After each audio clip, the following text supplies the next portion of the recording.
We're speaking today about our mission in this world, in this life. Every morning we wake up, and the first words we are supposed to say is, we all know, Moda Ani. Not Modim Anachnu, all of us, but Moda Ani. It's a personal tefillah, personal prayer, where we say, thank you, Hashem. Modeh, grateful, Ani, am I. My question that I was thinking about as I woke up the other day, and I said, Moda Ani, is, who is Ani? Who am I? I mean, especially today in this life of ours where everything seems so upside down. We never know what the day brings. We never know what the week brings. You know, for children who are in school, for parents who are handling that, for grandparents, friends, family, we never know. And in the process, it's easy to lose ourselves because there are so many emotions that we are feeling. Some of us are feeling anxious. Some of us are feeling sad. Some of us are feeling worried. Some of us don't know, what the day holds, what tomorrow holds. Who is the Ani? What's my mission when the world seems so upside down? Things that I took so for granted to be sure and certain, I can't count on that today. But in all this of our world going upside down, I must know Ani. I must know who I am. I must know what my mission is in this world. So how do we figure that out together? Because we always have to live with mission. When God first speaks to Moshe, to Moses, when Hashem first speaks to Avraham Avinu, to our father Abraham, Hashem says, Avraham, 2 times, Moshe. Why does God give the name twice? So first we know because when you love somebody, you say their name, and Hashem loves us so much. Hashem loves Abraham and Moshe so much that Hashem wants to say it twice. But even deeper than that, we come into this world with one name, and then we leave this world after 120 years with another name. And what do I mean by that? Our name, our shame, is connected to our soul, because the word for soul, neshama, has the root of the word shame, which is name. When I come into this world, when you come into this world, we come in with tremendous gifts and blessings and potential. Every day, every minute of the day, every year that we have is such a gift. Everyone listening today has another gift to give this world. Every Shabbos that comes, every shiur, every talk, every Torah class that we take, every person that God puts into our life becomes a potential for blessing and for doing something great. So that's how we come into this world. That's the first name. But then the second name is exactly what do we accomplish with all the time that we are here with? What have we done with our lives? It can either be a source of pain and shame or a source of tremendous blessing and joy.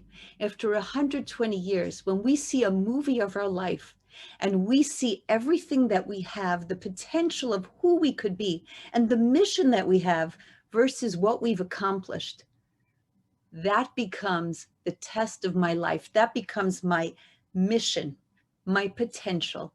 So how do we uphold the potential that we have, especially now during this time of Corona? And you know what? David HaMelech, King David, said it so beautifully. He said it in Tehillim. He says it in Psalms. Lo amos, I will not die. Ki echya, but I am going to live.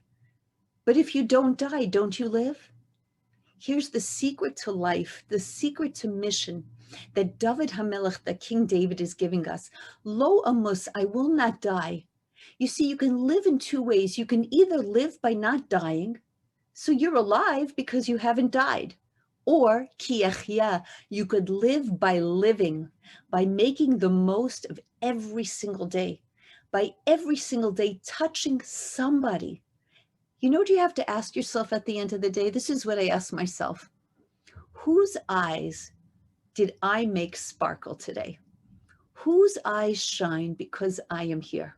That's it.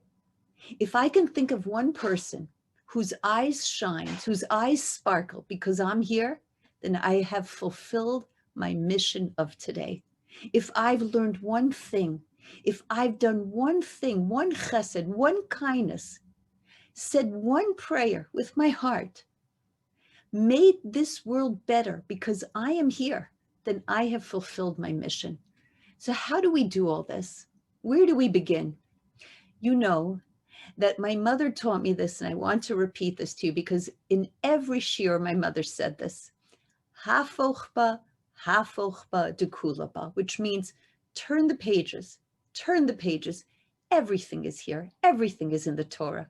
If we want to know about our mission, let's go back to the Torah because the Torah gives us the clue and the wisdom for life that is immutable and never changes.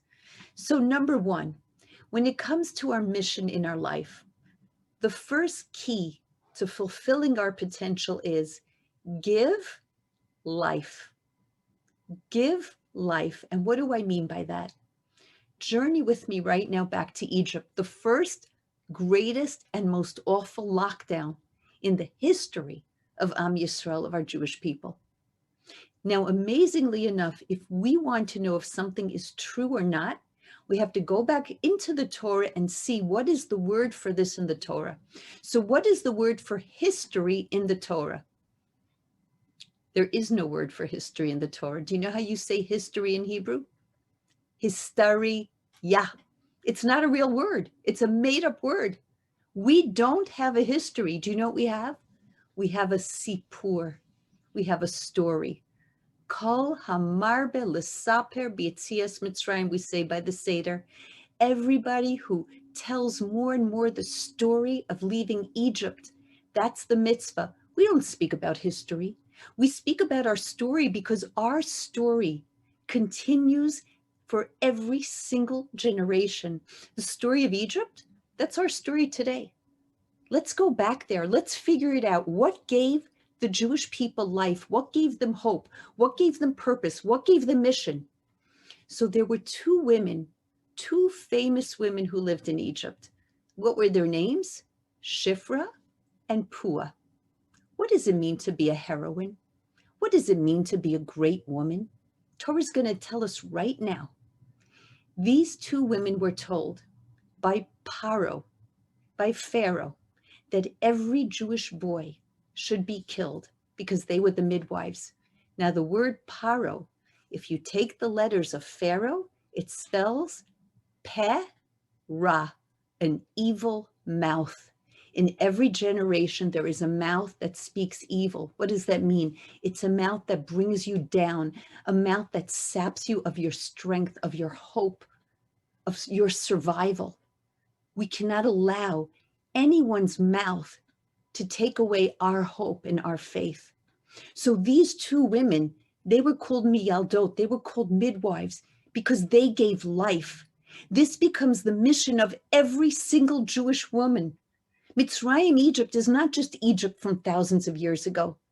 It comes from the word tsar, which is narrow. Whenever we feel that we are in a narrow place in our lives, whether it's corona, whether it's a health issue, whether it's a shalom bayis issue, peace in the home, any issue that a person has, a financial issue, an emotional issue, something that's hurting your heart, that's called Mitzrayim, that's called Egypt.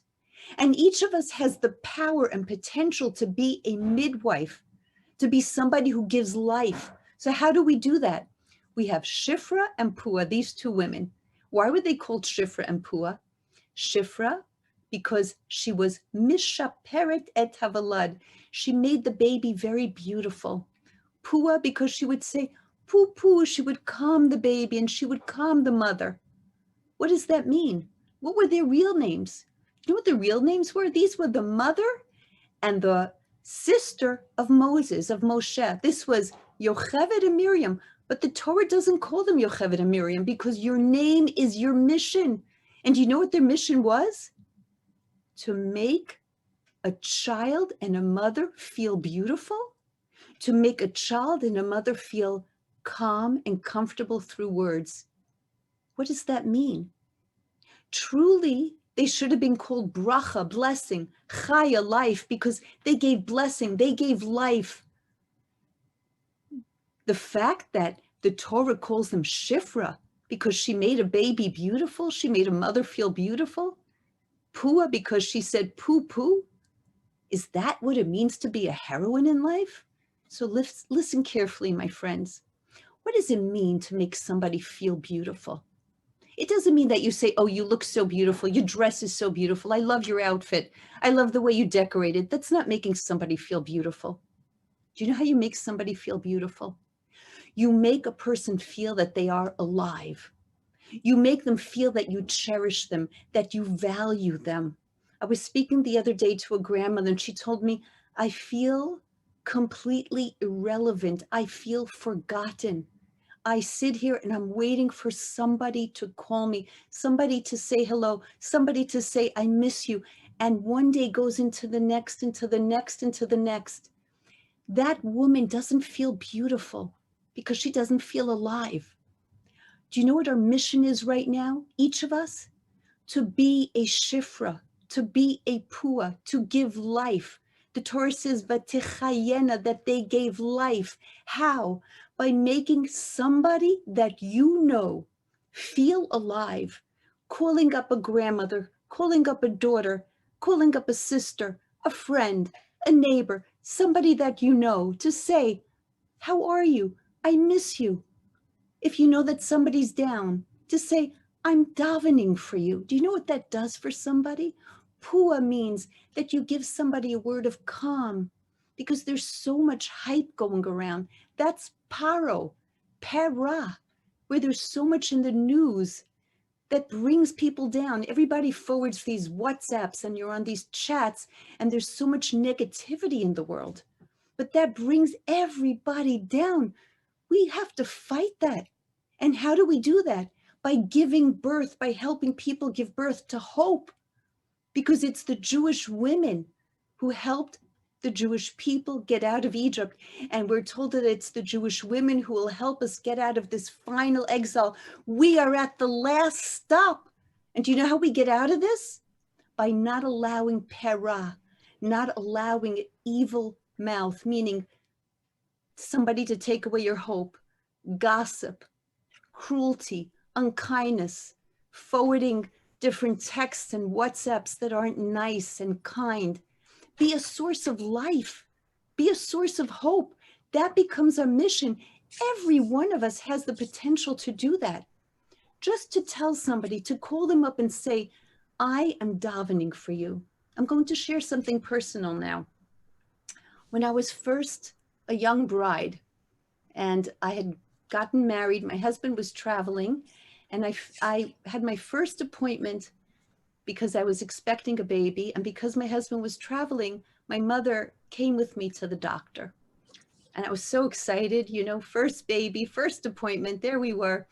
And the doctor said to me at the time, is there anything you'd like to ask me? I said to the doctor, yes. I don't know, I feel something in my neck. It feels like a pea. And so the doctor felt it and he said, you know, I'll speak to you and your mom in the office. So I go afterwards to the office. I'm with my mother and his face grows very serious. The doctor says everything is okay, but I just called a colleague of mine. He's a surgeon, an oncologist, and I want you to go straight there. You have a lump in your neck. Honestly, I thought I'd collapse. So my mother and I, we first called my Zaidi and Mama, my grandmother, for a bracha, for a blessing. And we went to the doctor.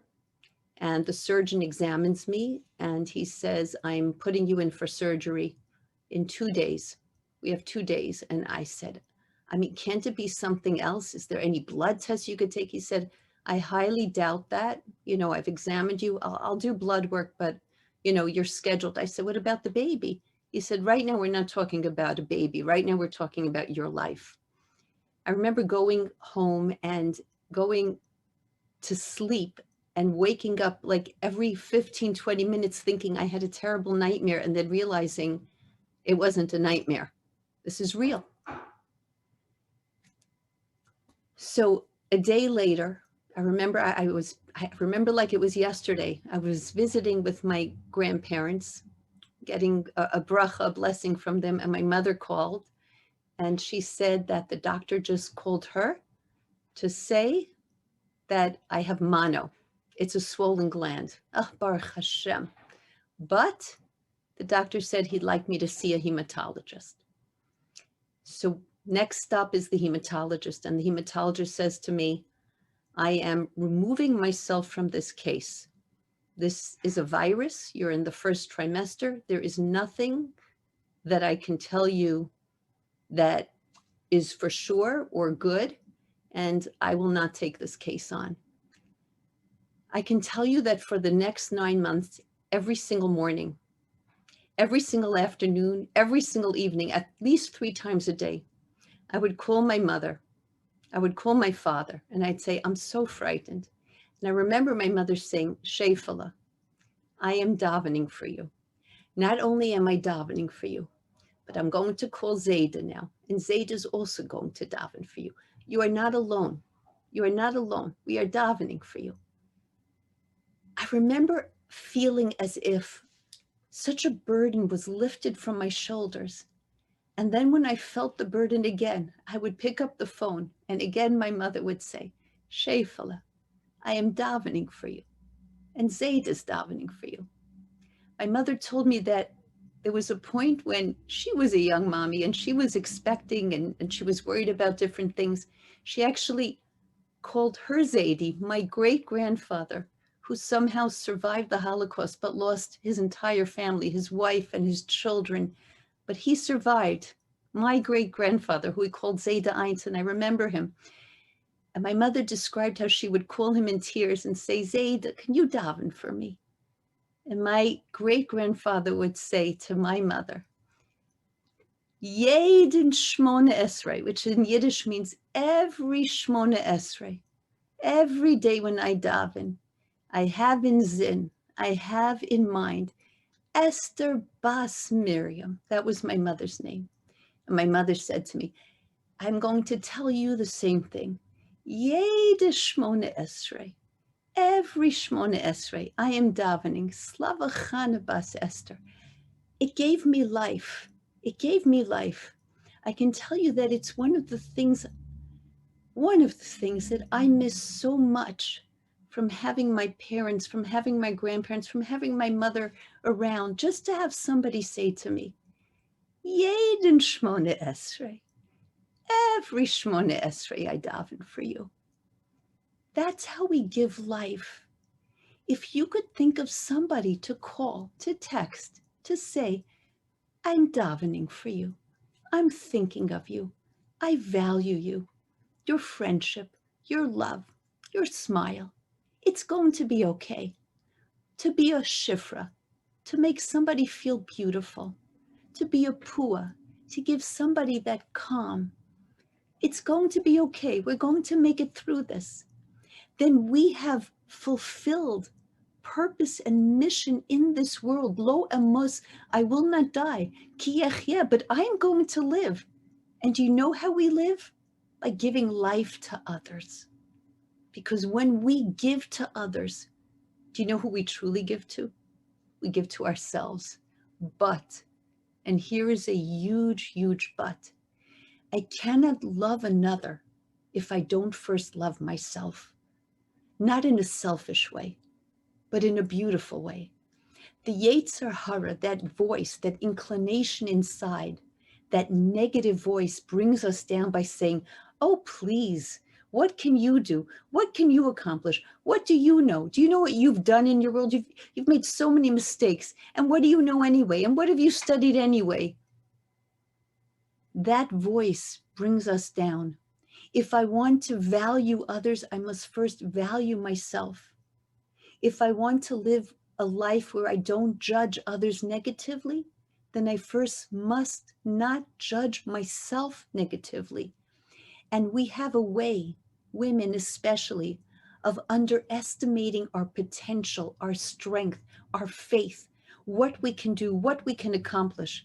If we would only realize what every single prayer accomplishes, what every tefillah does, what every tehillim that we say does, one more chapter, one more verse, even to say, Ay Hashem. Do you know that that's a prayer?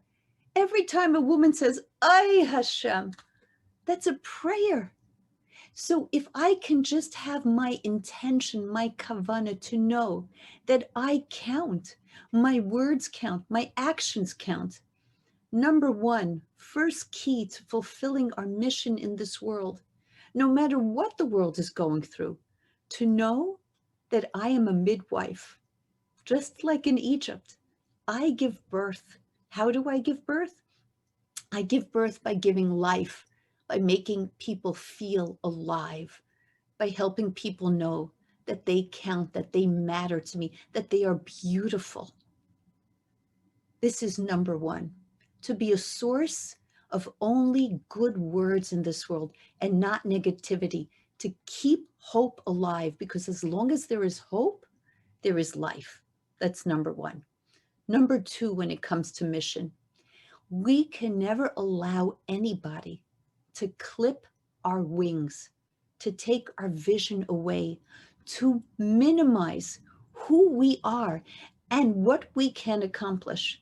And we go back to the Torah again, back to Tanakh, because that's where the greatest wisdom is. There was a woman, and maybe we all know the story, but we have to think about it. There was a woman and her name was Hannah. And Hannah could not have any children. She was married to a wonderful man whose name was Elkanah. She cried because she couldn't have children. She wanted to have a child so badly. One day, Elkanah, her husband, looked at her and said, Hannah, my Hannah, why are you crying? Aren't I better to you than just having a house full of children? I love you. Our house is filled with love. Let it go, let it go. Isn't it better that you have me? I'm here, I'm with you, it's okay. And the moment that Hannah saw that her husband had given up on prayer, that was the moment that she gave out a bitter cry and she said, you know what? If my husband has given up on prayer and I see he's not going to pray anymore, there's only one person left who will keep my hope alive. And you know who that person is? It's me, because there's no one else in the world who's going to daven, who's going to pray for me. It's all on me. So Hannah decided to take a trip, and she went to the Mishkan. She went to the tabernacle, to Shiloh. She poured her heart out. Her mission was to just pray with all her heart until she opens up the gates of heaven above. And Eli, who was the Kohen, who was the priest, saw this woman just cry and mumble under her breath, whispering words, tears coming down. And do you know what Eli thought? Eli, the priest, thought that Hannah was drunk. So he turns to her and he says to her, how dare you? How dare you come into this holy place as a drunk woman? Stop with this drinking of the wine. Pull yourself together. And Hannah, at that moment, instead of just leaving and saying, oh my gosh, what does he think I am? Who does he think he is?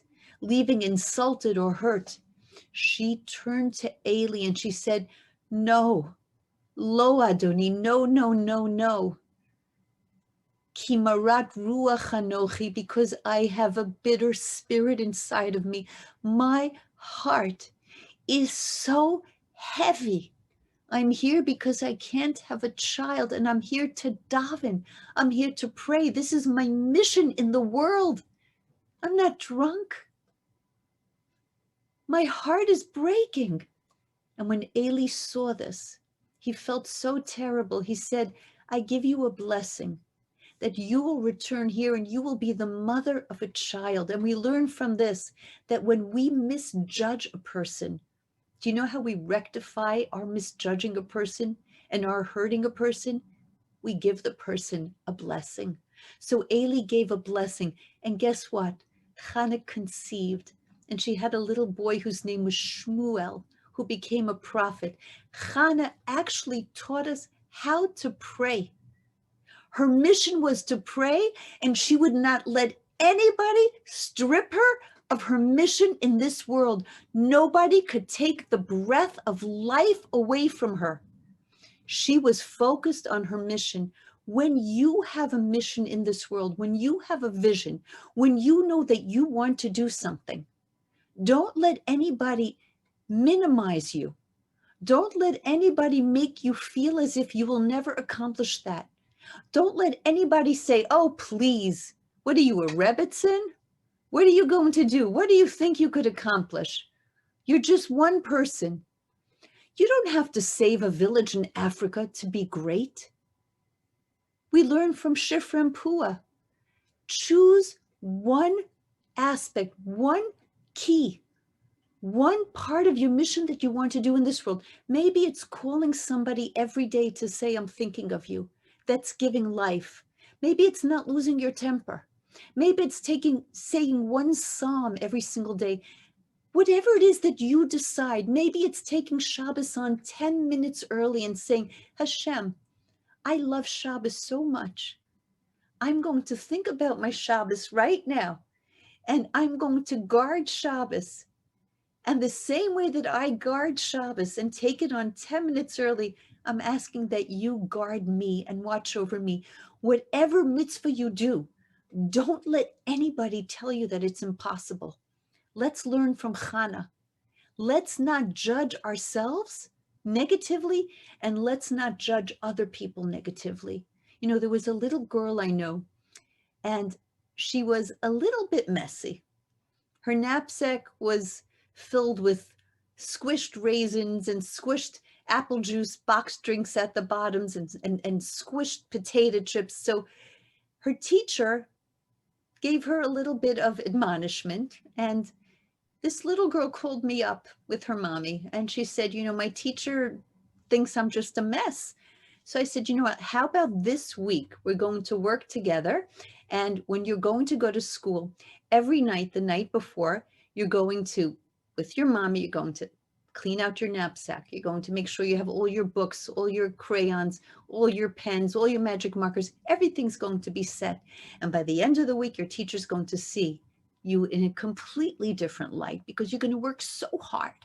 And I want you to call me by the end of the week. So the end of the week, sure enough, this little girl calls me, and I say to her, so what did your Mora say? What did your teacher say?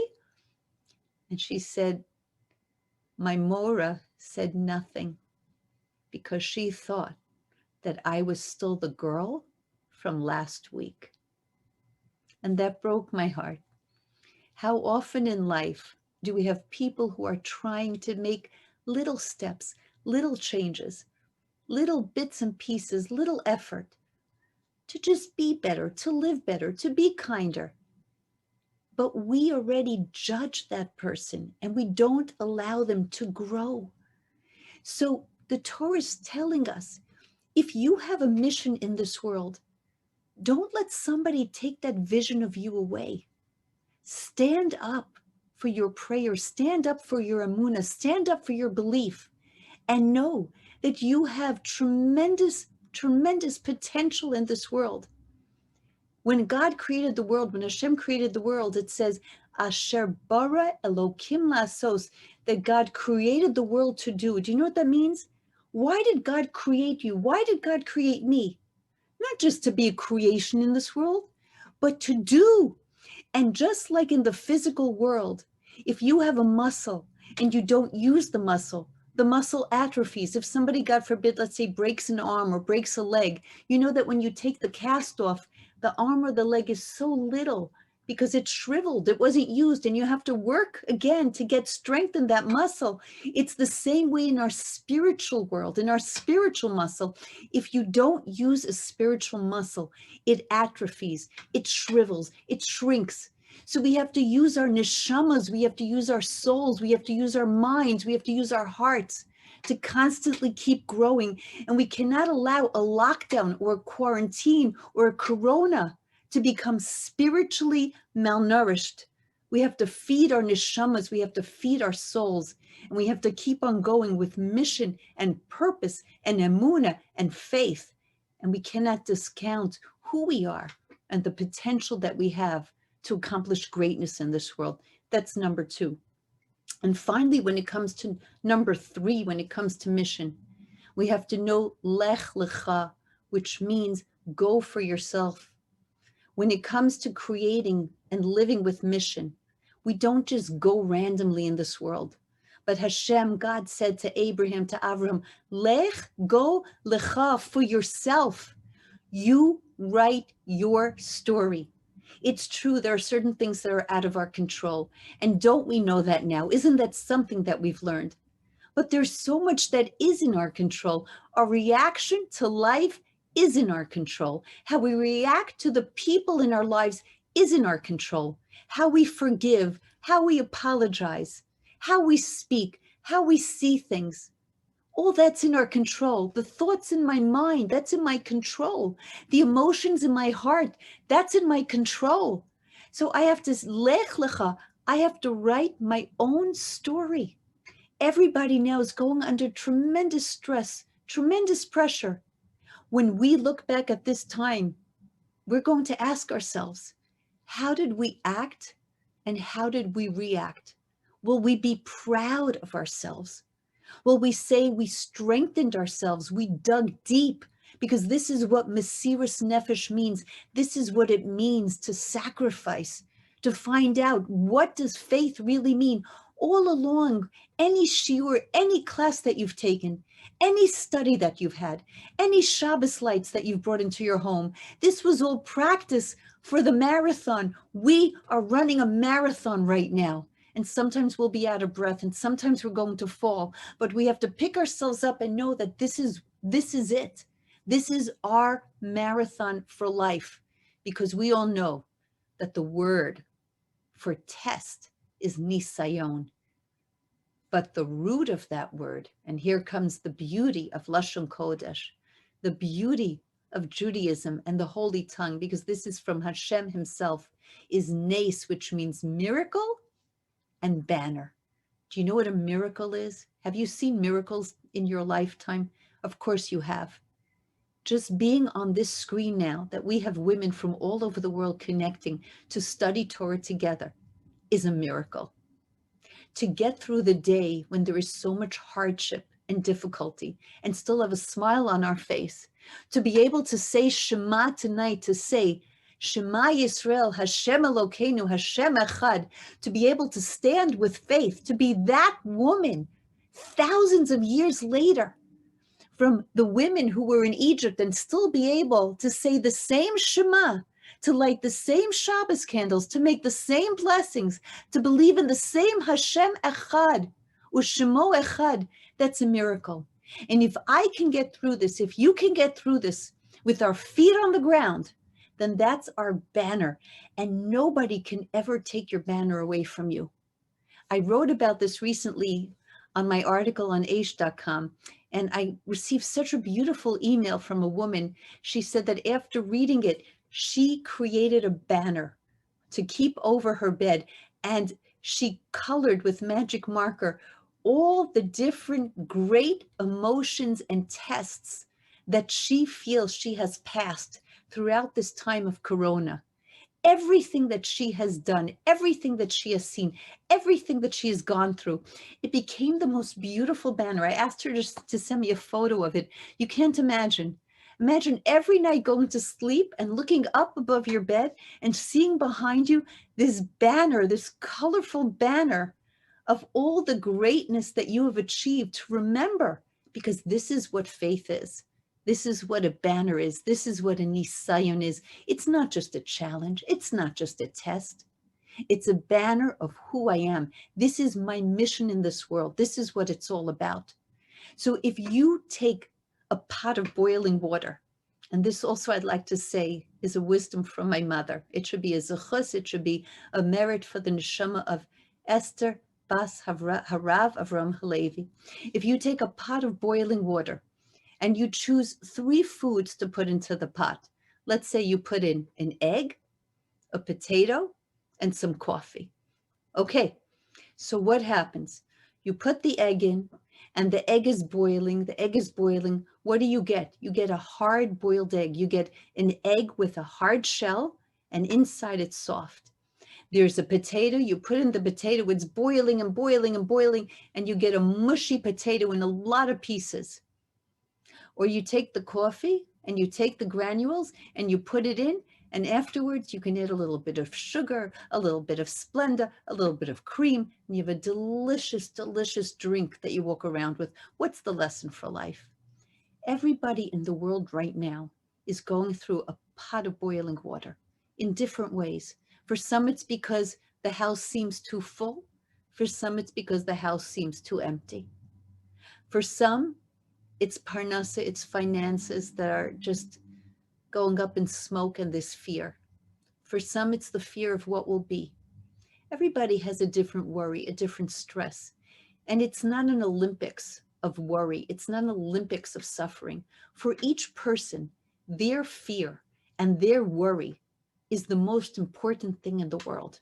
And we have to understand that. For each person, their challenge is the greatest challenge that they are facing. It's a pot of boiling water. Now, we have no choice about a lot of things, but I'll tell you what we do have a choice about. How am I going to get through this? I can either be the egg, and that means that I have a very hard shell. I'm in that pot of water. Maybe inside I know I have a soft spot, I have a neshama, I have a soul, but outside, don't start with me, don't mess with me. And I'm very short. I'm very, I have a temper. I'm bitter.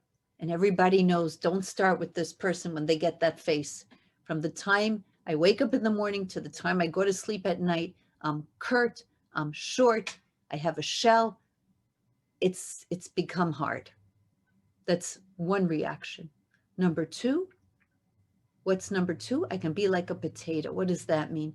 It means I become mush. Hashem, I just can't anymore.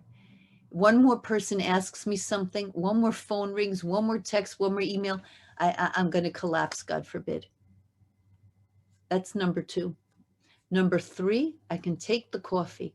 Now, if you take coffee granules by themselves, it's bitter, yuck. Who wants to just eat coffee granules on your tongue? Terrible. But you put it in the boiling water, and then you add a little bit of sugar. You add a little bit of cream, however you like it. And you know what? You've taken the bitter granules and you've made it into something so sweet, so delicious, so delicious. So what we do is we take our challenge and we ask ourselves, am I becoming an egg? Am I becoming a mushy potato? Or am I becoming a delicious coffee where I am learning not to take for granted all the blessings of my life, where I see the banner behind me and I say, I'm going to make it. We're going to make it. I'm going to be a shifra. I'm going to be a pua. I'm going to give life. I'm going to give calm. I'm going to make beauty in this world. I'm going to make a difference in this world. There's nobody who's going to take my vision, my dream, my potential, my shlichus, my mission away from me. Lo amus, I will not die, ki echya, but I'm going to live. How? Lech lecha. I'm going to walk, but not just walk endlessly, mindlessly. Lecha, for myself. There's greatness that's going to come out of this. So I'd like to end with this thought. If anyone is thinking now, sounds good, but what can I possibly do? What could my mission be? It was just my father's yahrzeit this past week. So I'd like to give this story over. Le'ilui nishmas, for the neshama of my dear, dear father. Harav Meshulam ben Harav Asheranshel, the neshama, the soul should have an aliyah. The soul should go higher and higher. If we think about mission and purpose. So when my father was in the hospital, and we could think to ourselves, what could a person do in the hospital? My father was so ill. So every day we'd go for a walk. One of us, children or grandchildren, would be there. I remember holding my father's hand, and we would go for a walk around the hall, very, very slowly. My father was in so much pain. So think about it. A man, a woman could think to themselves, what can I accomplish like this? I'm not feeling good. In the hospital, weak. I don't know what tomorrow will bring. What can I possibly do? Next door to my father's room was a man, and he was known to be a little bit, like, shall we say, crabby. I think you have that word also in England, right? Crabby. Everybody was afraid to go into this man's room. You know, you went in and the words that he gave were very sharp. One word, answers, replies. The nurses were afraid to go in there. Nobody wanted to go in there. My father would stick his head in every day and he'd say hello. My father knew that he was a Jew, but this man insisted every time my father would come in and say hello, and Shalom Aleichem, my father would say, he'd say, I'm a Buddhist. I don't know what you're talking about, Rabbi. I'm a Buddhist. But my father wouldn't take this Buddhist to be the final answer. And my father would still go in every single day. One day, my father went in, and my father said to him, listen, I know you say you're a Buddhist, but you have to have a Jewish name. What was your Jewish name? What's your Jewish name? And the man said, I don't know. I don't remember. But my father wouldn't give up. Even in all his pain, my father said to this man, listen, you must have had a bubby. What did your bubby call you? And then the man's eyes filled with tears. And he said, oh, my bubby would call me Feivel. Feivel, my father said. How could a Feivel be a Buddhist? And the man began to cry. And my father took him, even though my father had an IV, took him into his arms. And he said again, how could a Feivel be a Buddhist? From that day on, Feivel and my father became best of friends. One day, Feivel came to visit my father, and he didn't look good. My father said to him, Feivel, what's the matter? And Feivel said, Rabbi, the doctor said that I have to go home. There's nothing more they can do for me. Rabbi, I'm so frightened. Will you testify for me when I go up to the heavens above that I was a good Jew? That at the end of my days, I said the Shema every morning and every night, that I remembered my Jewish name, that I was Feivel, that I remembered that I was a Jew. Of course, my father said, and let's say the Shema now together. And that was the last meeting that my father had with Feivel, where they said, Shema Yisrael, Hashem Elokeinu, Hashem Echad. Feivel, my father said, I will testify for you in the heavens above that you lived and you left this world as a Jew. You lived your mission.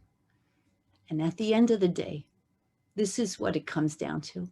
No matter who we are, no matter where we are, we have the power, especially as women, to hold on to hope, to give life, to give beauty, to give faith, to never allow somebody to take our mission away. Lech lecha, journey for yourself. And when you journey for yourself, know that you journey for the Jewish people. Because when there is unity, there is strength. And we are the women who keep hope alive, who keep emunah alive. I thank you so much for being here, for taking the time. What a beautiful crowd we've had. And I thank you all for your chat notes. It means so, so much to me.